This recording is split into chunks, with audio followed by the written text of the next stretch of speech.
kapitbahay, makinig muna kayo.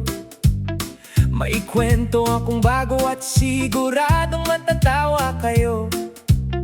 Tungkol kay Mang Kasmot na mabait naman talaga, pero may kakaibang nangyayari tuwing umaga. Tuwing tilaok ng manok sa aming baryo, si Mang Kasmot ay gising na ng maaga. May hawak na walis at pandilig sa halaman, kunwari abala sa kanyang bakuran. Sa kabilang bahay ay si Aling Tangga, masipag magsampay mula umaga hanggang tanghali na. Mga kumot, punda at damit na makukulay, sumasayaw sa hangin habang nakasampay. Pero nang umihip ang hangin ng marahan, may kakaibang nangyari sa aming kaibigan.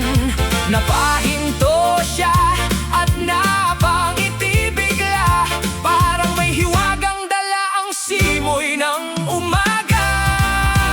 Nagayuma yata si Mang Kasmot, yan ang sabi ng buong barangay, kapag si Aling Tanggay nagsasampay na parang may mahika ang hangin sa umaga. Nagayuma yata si Mang Kasmot, hindi namin malaman kung bakit niya ba, pero kapag umihip ang hangin mabango, nakangiti siyang parang nanalo sa loto.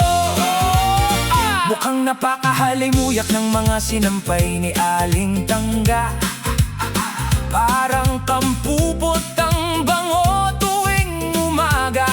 Kapag umiihip ang hangin sa buong kalsada, pati mga kapitbahay napapalingon na.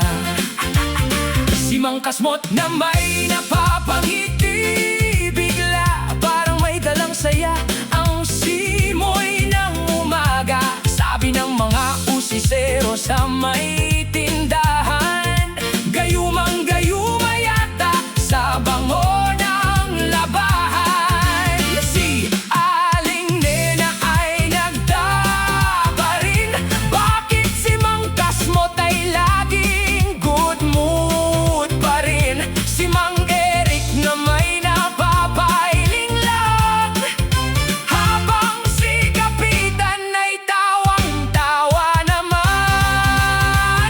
Nagayuma yata si Mang Kasmot sa mabangong sampay ni Aling Tangga, hindi man ito sa lamang ka o mahika, ang sikreto pala'y fact ko na mabango talaga.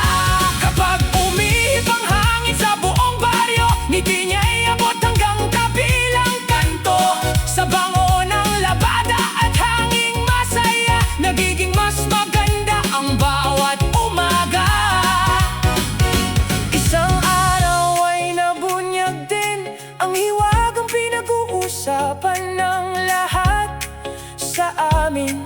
Hindi pala gayuma o salamang ka, kundi sipag ni Aling Tangga.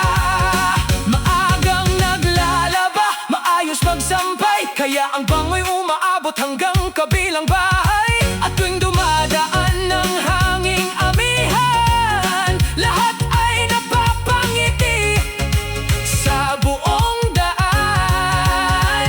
Nagayuma yata si Mang Kasmot, pero wala namang masama, dahil ang dala ng mabangong hangin ay ngiti at saya sa bawat isa. Nagayuma yata si Mang Kasmot, at ang buong baryo ay natutuwa sa kwento ng sampayan at hanging mabango na nagbibigay saya tuwing umaga.